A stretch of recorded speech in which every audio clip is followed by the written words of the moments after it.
Well, welcome, Dr. Jantz, to See Hear Love and to my home.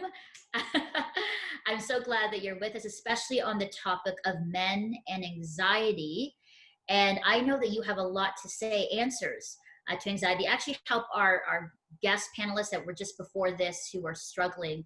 What are your answers for anxiety today, Dr. Jantz? First of all, we need to say that anxiety is the number one issue globally. World Health Organization says it's way above depression right now. And so we're seeing anxiety that is paralyzing people.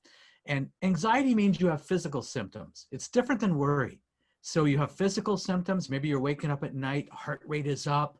You may have sweaty palms.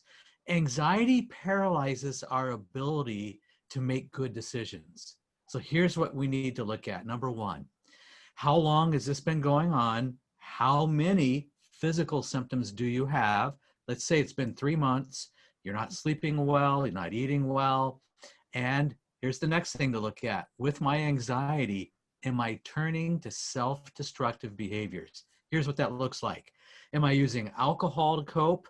Am I using drugs, misusing prescription drugs, using food? Am I doing some kind of diversion behavior to help me deal with my anxiety? So those are some things to look at immediately, because we know that anxiety has a predictable course. Left untreated, it can take you down that road that ends in despair.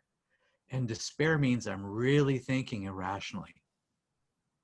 Wow. So as these men were sharing about the stigma and their journey, what are some practical tips, encouragement for somebody today struggling with anxiety? It's overwhelming. Maybe they're ashamed of it. What would you say to them, Dr. Jantz? Well, I would say, first of all, it's a common experience right now, but make the decision. Here's the decision. I'm making the decision to reset. I'm going to reset some things emotionally. So look at my self-care, number one. That's sleep, that's nutrition. Hey, by the way, when people are anxious, they tend to drink less water. Am I getting my liter of water in a day? How am I doing with some of the basics? Number two is I've got to keep physical activity up, movement. So maybe I need to go out and do that 20-minute walk several times a day, but I got to keep moving physically.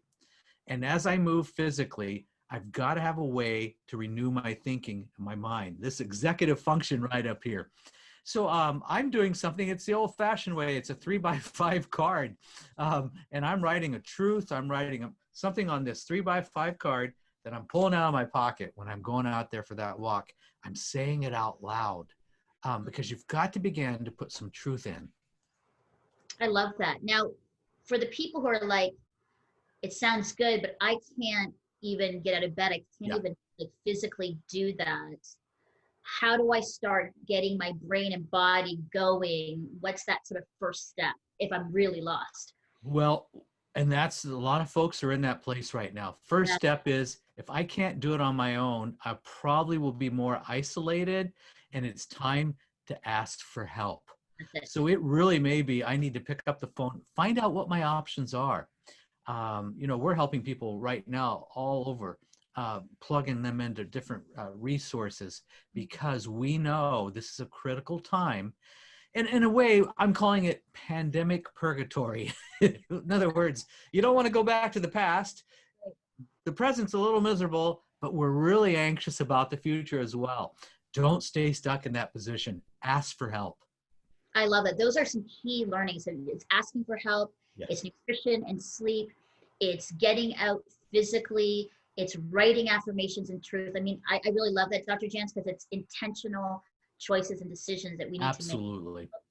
And I think too, what would you say to people who are seeing people that are going through anxiety? What's the best thing that we can do as we look at friends and family, loved ones that are struggling today? They need two things from us. They need love and acceptance versus judgment and a critical spirit. Good. It may be difficult when you have an anxious person around you. Go, just come on, shake this off. You can grow impatient. You can grow irritable. You can grow judgmental or critical. Right now, we need to speak a good word over them and have empathy for what they're experiencing and encourage them in the process of getting help. Yeah, that's good. Dr. Jantz, I know our viewers and listeners are saying, Dr. Jantz, we want some of your resources. How can our viewers and listeners connect with you and the work that you do to help them on this journey in it with anxiety? I have a lot of very good resources and even some checklists on the website, aplaceofhope.com. aplaceofhope.com. Well, Dr. Jantz, thank you so much. Thank you for your presence, your wisdom, and your words today. I know that it is going to help many men and people today as they listen to you. So thanks so much. That is our hope.